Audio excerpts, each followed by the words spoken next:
Notre ambition, c'est d'étendre MoveCare à toutes les indications du cancer. Alors, c'est effectivement, comme tu le dis, un parcours du combattant. Donc, c'était un parcours qui est long, qui nous a demandé beaucoup de patience, beaucoup de temps, des investissements financiers aussi conséquents. En ce qui concerne le déploiement des thérapies digitales, on peut observer qu'on est encore à un niveau assez précoce. Ce que je trouve qui a bien marché avec MoveCare, c'est de partir bottom-up, c'est-à-dire de partir du professionnel de santé et du patient. Pour moi, c'est un accord qui restera dans l'histoire.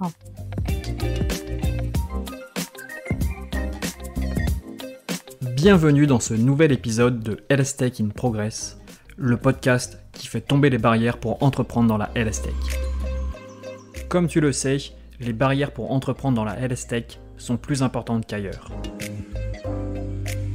Je suis Mériadec Guignard, pharmacien entrepreneur, et je te propose de venir avec moi rencontrer les aventuriers qui font la santé de demain.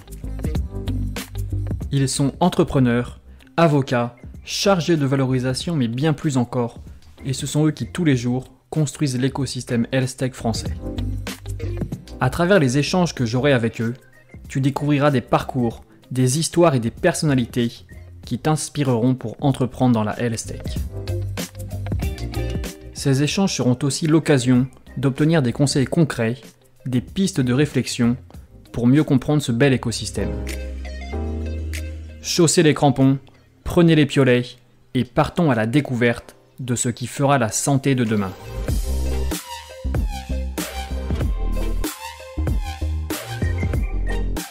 Bonjour Ayala et merci beaucoup d'avoir accepté mon invitation sur le podcast Health Tech in Progress.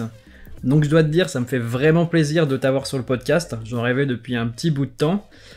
Pour remettre en situation, pour mettre en contexte pour nos auditeurs, tu es la CEO de Sivan Innovation, qui a été créée en 2013, si je ne me trompe pas, par Daniel Israël, et vous développez notamment MoveCare, une thérapie digitale pour le suivi des patients atteints de cancer du poumon, et vous êtes notamment la première thérapie digitale remboursée en France et même en Europe. Donc on va parler de ça aujourd'hui pendant 30-40 minutes. Et pour commencer, la première question un peu habituelle, est-ce que tu peux te présenter et présenter ton parcours avant d'en arriver à Sivan Innovation et MoveCare? Bien sûr, alors bonjour Mériadec, donc Ayala Blia. Je viens de Strasbourg, française. J'ai fait Sciences Po et HEC, alors Sciences Po à Strasbourg et puis HEC à Paris. Et puis j'ai débuté ma carrière en banque d'investissement aux États-Unis. J'étais pendant plusieurs années à la BNP, à San Francisco et à New York. Et puis en 2011, on a décidé de déménager en Israël pour des raisons personnelles avec mon mari et mes enfants. J'ai 3 filles.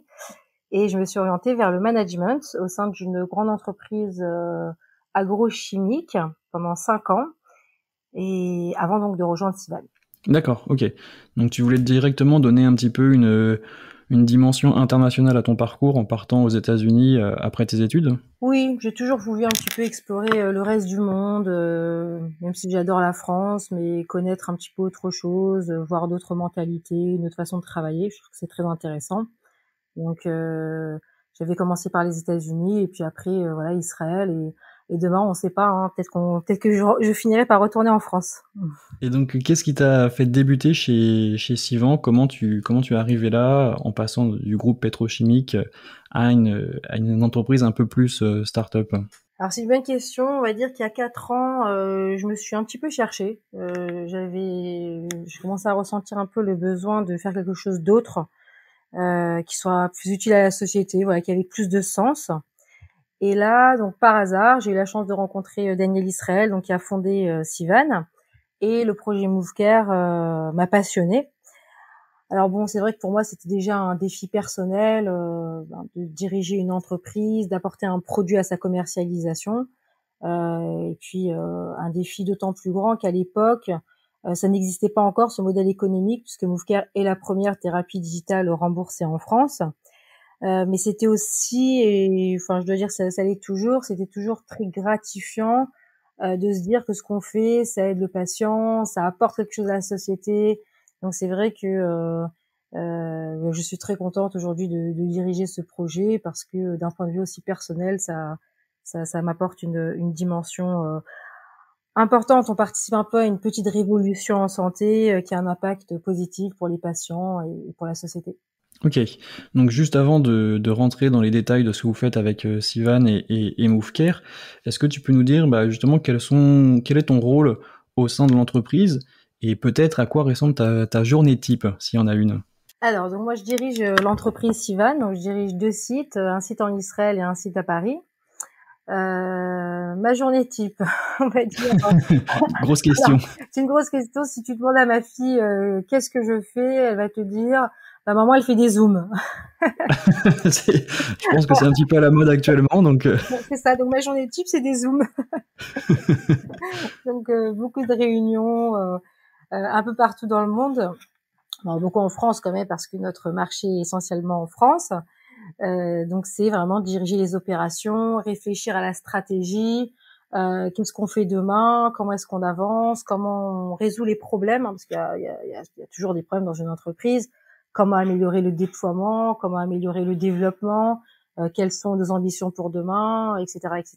D'accord, donc c'est toi qui prends les décisions pour te déployer dans tel ou tel pays. Comment ça se passe par rapport à ça? Oui, alors moi je prends les décisions. Quand les décisions sont vraiment importantes, je les fais après valider, on les valide en board.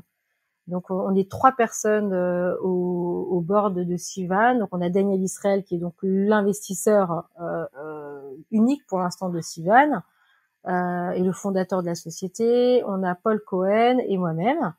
Et donc on va discuter ensemble avant de prendre une décision qui va vraiment impacter le futur de l'entreprise. Sinon, pour tout ce qui est opération, décision au jour le jour, c'est moi qui vais les prendre toute seule. D'accord, ok. Donc là, je pense que c'est le moment parfait pour que tu nous présentes un petit peu du coup ce que fait Sivan et MoveCare et peut-être la nuance entre les deux, parce que des fois, je pense que ça peut être un petit peu compliqué pour comprendre. D'accord. Alors, Stivan, c'est la start-up. Donc, c'est une start-up qui conçoit et développe des applications de santé. Donc, toutes ces applications de santé reposent sur des algorithmes cliniquement validés. Donc, on fait des études cliniques comme pour des médicaments pour valider nos softwares. Donc, la société a été fondée en 2014 par Daniel Israël et on est aujourd'hui une vingtaine de personnes, donc sur 2 sites, un site à Paris et un site en Israël. Alors maintenant, MoveCare, c'est la plateforme. Donc, Sivan a développé une plateforme qui s'appelle MoveCare, qui est un dispositif médical, donc une application de santé pour la détection précoce des complications et des rechutes pour les patients qui ont un cancer du poumon. Donc en fait, MoveCare, c'est la première thérapie numérique qui est remboursée par l'assurance maladie aujourd'hui en France. On a fait plusieurs études cliniques, donc vraiment comme pour un médicament, et on a démontré qu'un suivi avec MoveCare, ça permettait d'améliorer la survie du patient qui a un cancer, ainsi que sa qualité de vie. Donc on a quand même montré qu'on améliore significativement la survie de presque 8 mois.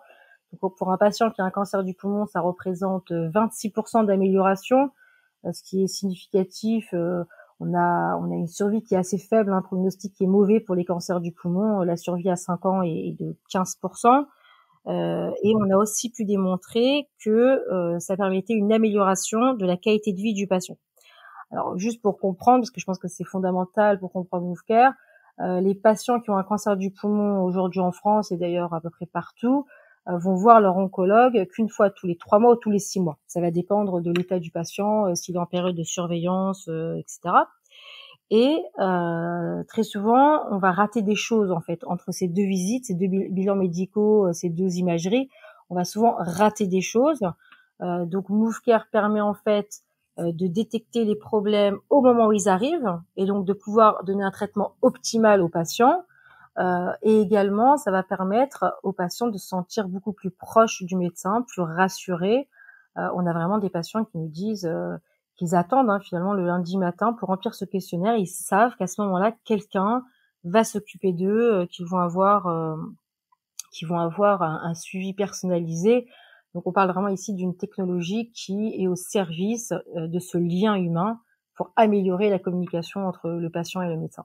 Et comment se passe l'analyse du questionnaire que vous envoyez toutes les semaines? Comment ça fonctionne un petit peu derrière, en coulisses? Alors déjà, pour expliquer un peu le principe de MoveCare, on a un questionnaire qui va être envoyé une fois par semaine aux patients. Donc les questions reposent sur des symptômes. Est-ce que vous avez été essoufflé? Est-ce que vous avez du sang dans les crachats, etc., etc. Et là, on va avoir un algorithme qui va analyser les réponses. Et si le système détecte une complication ou bien une rechute, le système va automatiquement envoyer une alerte au médecin qui va pouvoir prendre en charge plus rapidement son patient. Donc en fait, c'est un algorithme qui va faire une combinaison entre les symptômes à un instant T et qui va aussi prendre en considération la dynamique des réponses, donc vraiment tout l'historique des réponses du patient. Et au vu donc de ces réponses et de l'analyse de l'algorithme, le système va décider est-ce que j'envoie une alerte au médecin pour qu'il puisse prendre en charge son patient plus rapidement ou pas. Ce qui est vraiment fort dans cet algorithme, c'est qu'il a une sensibilité, une spécificité qui sont très importantes. Parce que si vous dérangez le médecin pour n'importe quoi, bon, vous n'allez pas être crédible. Donc ici, en fait, l'intérêt de MoveCare, c'est qu'il a été démontré qu'on avait quand même une spécificité de sensibilité de 89% et 100%, ce qui veut dire que s'il y a un problème, on va pas le rater. Par contre, s'il n'y a pas de problème, on va pas envoyer une alerte pour rien au médecin. Et c'est des questions uniques ou il y a peut-être des échelles des fois, donc est-ce que vous vous en sentez essoufflé, celui de 1 à 10, ou c'est juste oui, non? Alors, on a 3 types effectivement de réponses. C'est soit des types oui, non, soit c'est un scoring, et soit c'est une réponse claire. Voilà, par exemple le poids ou la fièvre, où il faut remplir son niveau de fièvre si on a de la fièvre. Je sais pas si ça tu peux le dire, mais ça vous a pris combien de temps pour développer cet algorithme et qui donne les premiers résultats qui commencent à devenir vraiment fiables? Alors en fait, on va dire que tout a commencé en 2012. En 2012, au centre Le Mans, donc par un docteur français qui avait vraiment commencé des petites études de faisabilité. Il avait mis au point un algorithme qui avait démarré avec 5 questions uniquement. Et puis, au fur et à mesure, donc vraiment, c'est vraiment une construction qui s'est faite avec le patient. Il a affiné finalement son algorithme via des études de phase 2, des études prospectives, et il a figé donc l'algorithme en 2014 quand Sivan a racheté les droits en fait sur l'algorithme. Donc il a mis 2 ans finalement pour développer son algorithme, et puis pas tout seul, hein, aussi avec des boards d'experts du cancer. Et en 2014, là, on a pris un algorithme qui était figé, et nous, Sivan, on l'a validé finalement via une étude clinique de phase 3, donc prospective, multicentrique, randomisée, avec plusieurs centres pour valider cet algorithme spécifique. D'accord, justement on reviendra un petit peu plus tard sur ces essais cliniques. J'avais une autre question à propos de votre déploiement. Donc vous êtes déployé dans combien de pays, sur combien d'établissements, et peut-être combien de patients vous suivez avec MoveCare? Alors aujourd'hui, notre marché principal, c'est la France. Donc on est déployé dans 70 hôpitaux en France. On a une bonne centaine aujourd'hui de médecins qui utilisent MoveCare. Depuis le début des études cliniques, on a presque 700 patients qui ont été suivis avec MoveCare. Et on a un taux d'adhérence avec MoveCare, ce qu'on peut observer, qui est très fort, de 95%. Alors je sais pas si vous connaissez un peu les taux d'adhérence des médicaments, mais c'est vrai qu'en général ils sont pas si forts que ça, parce que souvent Je crois que c'est 50% si je me trompe pas, voilà, c'est ça. l'observation. Donc le patient va commencer et puis va arrêter parce que ça lui crée des effets secondaires négatifs, etc. Donc quand on dit 95% de taux d'adhérence pour MoveCare, c'est vraiment très fort. Ça montre que quelque part ça rassure le patient et ça l'embête pas. On a aussi une forte satisfaction. On a 93% des patients qui recommandent l'utilisation de MoveCare. Ça, c'est pour la France. Après, on a démarré nos pilotes dans d'autres pays, hors commercialisation, parce qu'on n'a pas encore de remboursement ailleurs. Mais on a un pilote en Allemagne, notamment. En Israël, on va démarrer 2 pilotes dans 2 gros hôpitaux ici en Israël. Et puis aux États-Unis, on a aussi une étude de vie réelle à l'Institut Chapel Hill. Donc c'est une étude de vie réelle qu'on fait avec Dr Ethan Bach et qui a aussi pour but de générer de la donnée en vie réelle pour pouvoir présenter cette donnée aux payeurs aux États-Unis pour, in fine, obtenir aussi des accords avec les payeurs privés ou publics aux États-Unis pour prendre en charge MoveCare pour les patients. Ok, donc là je vais te poser la question, je pense que tout le monde doit te poser. Comment ça se fait qu'une start-up israélienne, une entreprise israélienne, ait débuté finalement en France? Alors, et je réponds toujours pareil, c'est pas vraiment une entreprise israélienne, disons, on est une entreprise franco-israélienne. Ok. Je dirais que notre ADN à tous ici est français, hein, en tout cas celui du board. Et puis Moufcare aussi est issu de la recherche française sur des patients français avec des médecins français à la base. Donc pour nous, c'est vrai que c'était plus naturel de commencer l'aventure en France. C'est aussi un marché qu'on connaît beaucoup mieux, d'en faire bénéficier aussi d'abord les patients français. Après, on est heureux aussi de bénéficier d'un écosystème favorable en Israël. On a une équipe R&D de haut niveau ici grâce à ça. Mais c'est vrai qu'à la base, je pense qu'on est plus français qu'israélien. D'accord. Justement, là, on va arriver dans le gros du sujet, justement sur les challenges auxquels vous avez dû faire face. Est-ce que tu peux nous parler un petit peu du parcours du combattant pour obtenir justement l'agrément de thérapie digitale remboursée en France? Alors, c'est effectivement, comme tu le dis, un parcours du combattant. Donc, c'était un parcours qui est long, hein, qui nous a demandé beaucoup de patience, beaucoup de temps, des investissements financiers aussi conséquents. On a aussi été accompagné par des consultants très experts. Hein. C'est vrai que mon conseil, c'est de se faire bien accompagner parce que c'est quand même un marché très spécifique et très compliqué. Je pense qu'on a aussi bénéficié d'une volonté politique très forte d'accélérer le digital en santé, donc le contexte était favorable. Et pour revenir peut-être un petit peu à l'histoire, comment ça s'est passé, en fait, tout a commencé avec les résultats cliniques. Donc, on a eu des résultats cliniques qui étaient impressionnants, qu'on avait présentés à l'ASCO, qui ont fait pas mal de buzz au niveau médiatique et dans la communauté scientifique. Et puis, on avait quand même publié nos résultats dans le JAMA, le JNCI, donc c'est des revues scientifiques qui sont importantes. Et là, quand on a vu que Moufcare permettait un gain sur la survie et une amélioration de la qualité de vie, j'ai envie de dire qu'on s'est dit que c'était logique qu'une thérapie qui avait un bénéfice clinique soit prise en charge par l'assurance maladie au même titre au final qu'un médicament. Et puis on avait aussi, au-delà du bénéfice patient, on avait aussi mis en évidence qu'un suivi avec Moufcare permet de diminuer de 10% les coûts de suivi pour les patients qui ont un cancer du poumon. Quand on pense aux coûts qui sont très importants pour l'assurance maladie, quelque part c'était aussi dans l'intérêt de l'assurance maladie de prendre en charge des thérapies digitales comme Moufcare. C'est très intéressant que tu évoques le coût de la thérapie.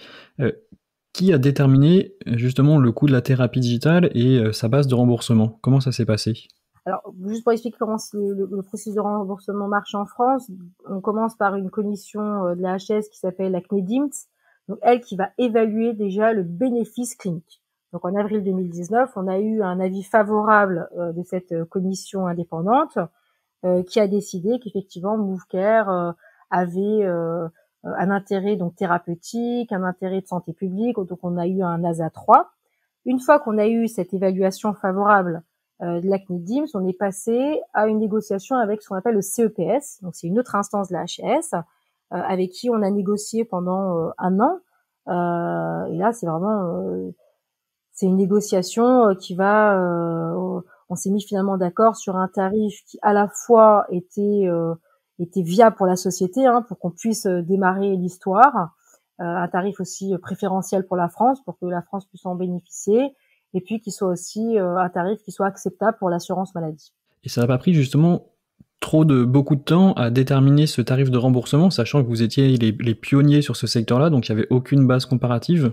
Tout à fait, c'était compliqué parce qu'on n'avait pas de référentiel, on n'avait pas de base comparative, mais encore une fois, les discussions se sont faites en se disant bon, qu'est-ce qu'on remplace? Si on devait sans Moufcare en vie réelle apporter le même bénéfice aux patients, qu'est-ce qu'on devrait mettre en place comme coût? Donc finalement, si vous réfléchissez, plus de scanners, plus de visites avec des spécialistes, etc. Vous voyez, donc on peut quand même faire des espèces de comparaisons pour réussir à trouver un prix qui soit juste. D'accord, je comprends mieux comment ça a fonctionné. Et peut-être une question, combien de temps ça a pris au total le processus à partir du moment où vous avez eu votre premier contact avec la HAS et le moment où vous avez obtenu le remboursement par la caisse nationale, par la CPAM? Combien de temps ça a pris? Alors, on a eu nos résultats finaux en juin 2018. Donc premier dossier de remboursement, donc c'était juin 2018, et puis finalement juillet 2020, on a eu le prix, donc 2 ans. D'accord, 2 ans. Euh, Tout à l'heure, tu disais que vous avez été accompagné par des consultants. Donc ça, je sais que c'est quelque chose qui peut intéresser nos auditeurs. Est-ce que tu peux nous dire un petit peu quel type de consultant, à quel type de consultant vous avez fait appel pour vous aider sur ce processus? Alors oui, bien sûr. Alors déjà, un cabinet donc expert en accès au marché. Nous, on s'est fait aider par le cabinet Next Step, qui nous a beaucoup aidé pour accéder au remboursement. Des économistes de la santé, voilà. Et puis au-delà des consultants de ce type, il y a aussi des KOL en fait, c'est-à-dire des experts, alors selon évidemment le domaine dans lequel on travaille. Pour nous, c'était le cancer, donc c'était les oncologues qui étaient utiles. Mais c'est vrai que pour la HLH, je pense que c'est très important d'avoir des experts dans le domaine qui puissent venir soutenir la demande. Donc des oncologues réputés. Nous, par exemple, on était accompagnés de docteur Livartowski, où on travaillait étroitement avec l'Institut Curie. Et je pense que le fait qu'ils soutiennent MoveCare et que l'Institut Curie, qui est quand même un institut renommé, comprenne rapidement l'intérêt de MoveCare, ça a un impact positif pour la HLS aussi. Je vois très bien du coup l'intérêt d'avoir des KOL qui nous entourent. Est-ce que tu observes déjà des différences entre la France et les autres pays dans lesquels vous êtes en train d'essayer de vous déployer? Alors, on a bien sûr déjà des cadres différents, on a des organisations qui sont très différentes d'un pays à l'autre, et puis je parle même pas des mentalités qui sont très différentes, et finalement on fait du business avec les gens, donc ça a son impact. Après, je pense que certaines choses sont assez constantes. En ce qui concerne le déploiement des thérapies digitales, on peut observer que on est encore à un niveau assez précoce de structuration des règles, de la manière d'ajuster l'organisation de la santé. Donc, on va dire que on est dans un stade assez précoce, avec à la fois une volonté assez forte d'accélérer le digital. Finalement, on observe aussi quelque chose de constant entre les pays, c'est une pression exercée sur les systèmes de santé forte, avec une population qui est vieillissante. Et puis en face, on a plus, de plus en plus de maladies chroniques. Et puis on voit en face qu'on n'a pas assez de médecins, d'infirmiers. Donc les médecins ont pas assez de temps finalement accordé aux patients. Nous, les médecins qu'on rencontre ont en moyenne entre 26 et 30 patients à voir par jour. Donc je te laisse imaginer. C'est conséquent, ça fait des belles journées. Oui, voilà, ça fait des journées très chargées qui en plus doublent d'autres tâches administratives. Donc au final, on s'aperçoit que les médecins vont pas être nécessairement dans une approche préventive. Ils vont pas vraiment chercher le malade. On va souvent attendre que le patient aille vraiment mal pour s'en occuper. Et c'est vraiment l'intérêt de MoveCare. C'est-à-dire que si on attend qu'un patient aille vraiment mal pour s'en occuper, ben très souvent ça va être trop tard pour s'en occuper, parce qu'il sera plus dans un état stable, il pourra pas recevoir une full dose de chimio, immuno, etc. Donc, on n'est pas assez dans cette approche préventive. Et encore une fois, c'est difficile de blâmer les médecins puisqu'ils sont assez écrasés par le système. Mais je pense que ce constat finalement dans plusieurs pays, et puis en plus avec la Covid qui a vraiment accéléré la prise de conscience qu'on avait des patients qui avaient été pas soignés ou qui avaient été mal soignés, des diagnostics qui avaient été faits trop tard, etc.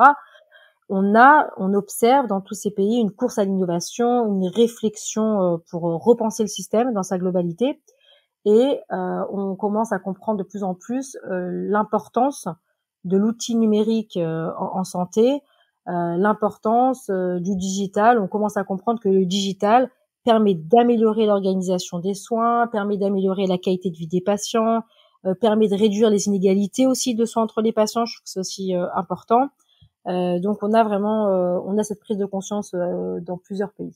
Tu viens d'évoquer le Covid, la Covid. C'est un peu la question que tout le monde pose. Comment vous avez géré la crise? Est-ce que ça a augmenté votre activité? Est-ce que ça l'a diminué? Comment ça s'est passé? Alors j'ai envie de dire que chez nous ça a eu un effet paradoxal. Donc à la fois un effet positif et un effet négatif.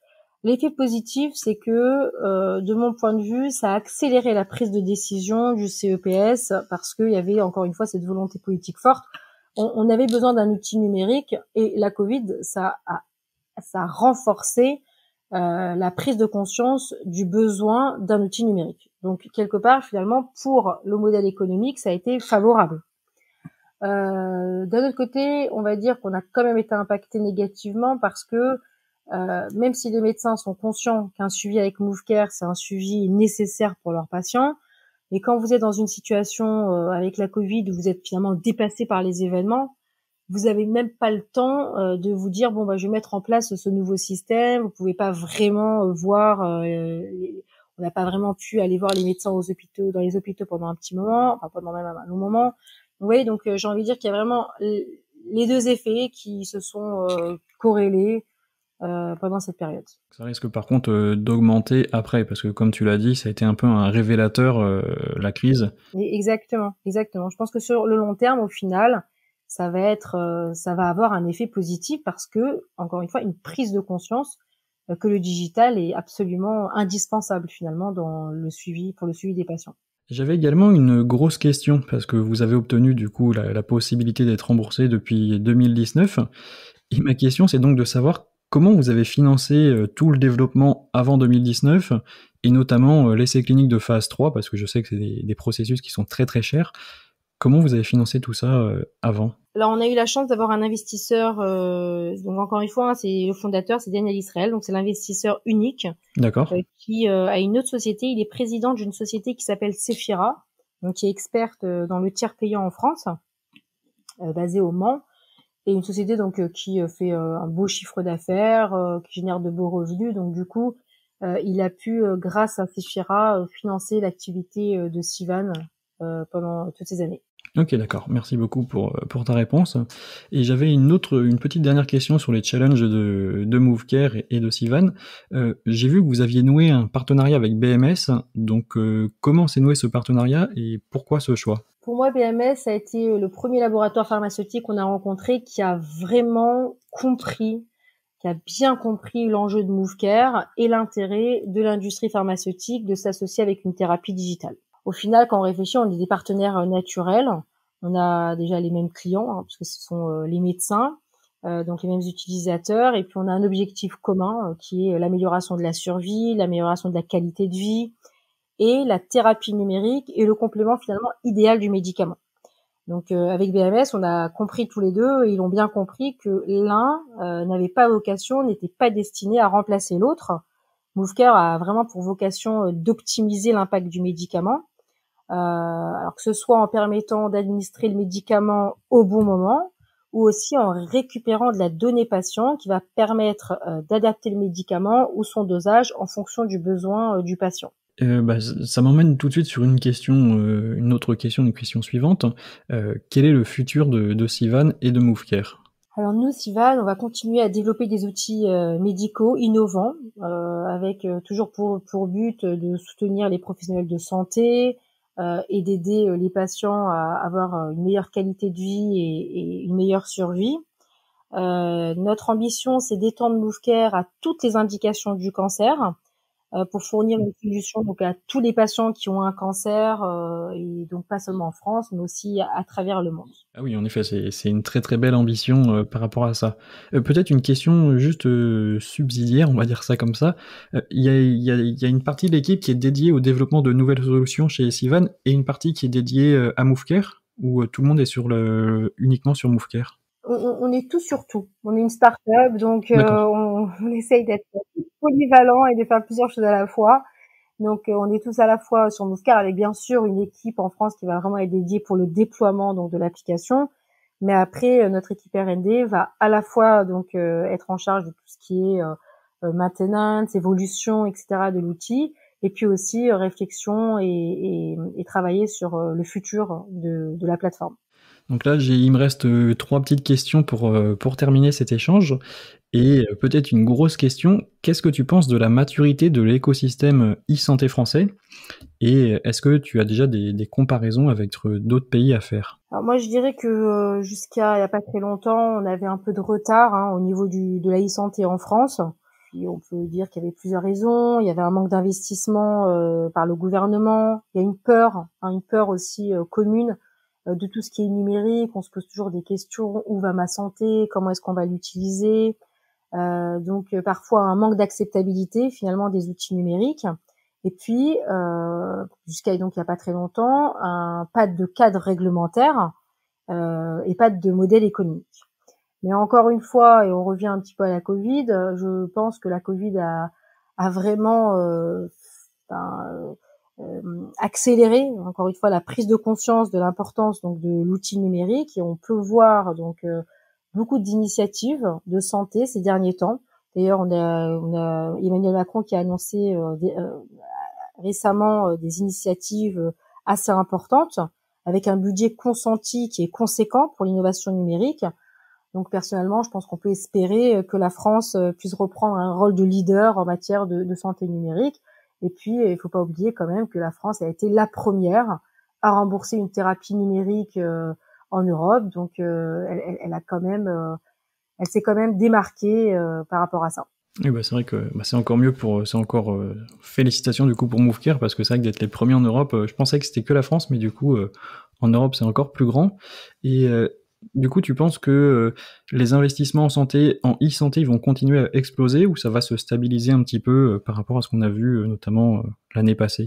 Non, de ce que j'ai entendu, de ce qu'on a pu entendre Emmanuel Macron, je pense qu'il y a beaucoup il y a un gros budget qui est consenti. Donc je pense que dans les prochaines années, on va avoir beaucoup d'initiatives, beaucoup de ressources qui sont allouées au développement de la e-santé, et qu'on va rester dans ce trend, surtout qu'à mon avis, il n'y a pas de retour en arrière. Une fois qu'on a compris que le digital était indispensable, on ne peut que rester dans ce trend.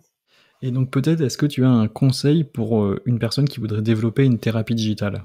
Alors, peut-être quelques conseils. Disons, déjà, ce que je trouve qui a bien marché avec MoveCare, c'est de partir bottom-up, c'est-à-dire de partir du professionnel de santé et du patient. Parce que, au bout du compte, la thérapie numérique doit répondre à un besoin, et puis doit être aussi adaptée par les médecins et par les patients, sinon ça marchera pas. Donc, il faut vraiment partir des utilisateurs.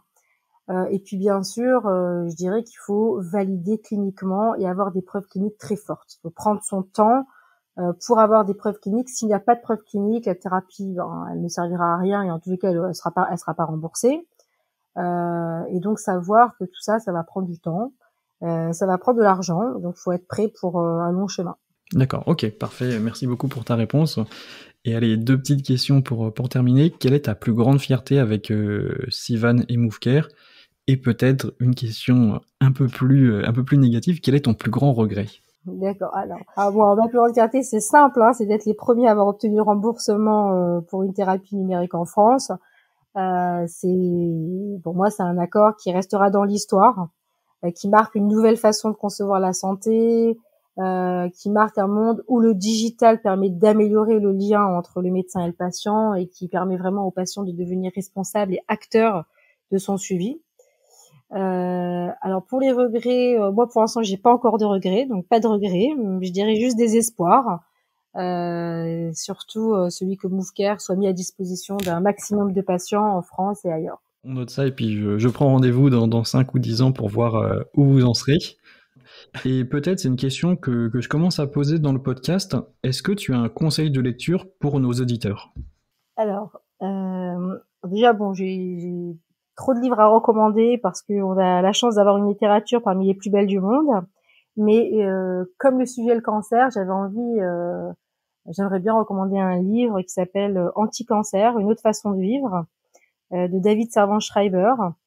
Alors c'est un livre qui est fantastique parce que c'est la prise de conscience très en avance pour son temps. Le livre a été écrit en 2009, que la prise en charge du cancer doit être une approche holistique et pas que médicamenteuse, même si évidemment les médicaments sont parfois indispensables. Alors déjà, il faut manger différemment, le lien entre le cancer et la nourriture est aujourd'hui prouvé, mais aussi développer un esprit anti-cancer. Donc éviter la personnalité cancer, devenir auteur, acteur de son suivi, améliorer sa qualité de vie, au final va avoir un impact direct sur le cours de la maladie. Donc il n'y a pas que les personnes qui ont le cancer qui doivent le lire, mais tout le monde, parce qu'il s'agit aussi de prévenir l'apparition du cancer en vivant différemment, en mangeant autrement, en soignant son stress, en étant un acteur actif de sa santé. Et pour moi, c'est Ça va exactement avec Move Care, avec ce qu'offre Move Care, c'est-à-dire vraiment une médecine dite des 5 P, personnalisée, préventive, participative et basée sur des preuves, où l'on invite finalement le patient à devenir un acteur engagé, responsable et un acteur essentiel de son suivi. Donc je pense que c'est un livre qui vaut le coup d'être lu. Merci beaucoup pour ce conseil de lecture, et c'est vrai que l'impact de la prévention, il est quand même primordial en santé. Et allez, la dernière question, on l'attend quand même. Est-ce que tu as un aventurier, un explorateur préféré, ou quelqu'un qui te stimule, de qui tu peux t'inspirer tous les jours? Non.